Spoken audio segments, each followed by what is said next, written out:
এখন ৭টা মতো বাজে, আমরা পৌঁছে গেছি দীঘাতে। ফ্রেশ ট্রেশ হতেই দেখি দরজায় টোকা।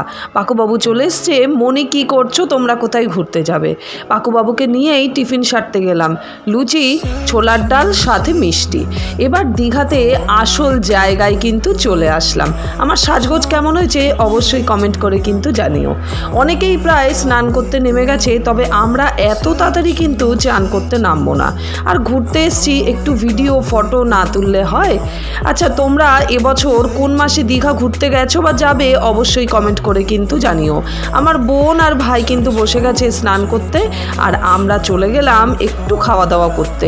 আরে ঘুরতে এসছি বলে কথা, আর রান্নার চ্যানেলে যদি খাবার ভিডিও না দেখাই তাহলে কি সম্পূর্ণ হয়?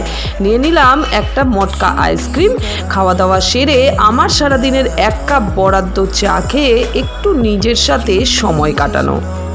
সাবস্ক্রাইব।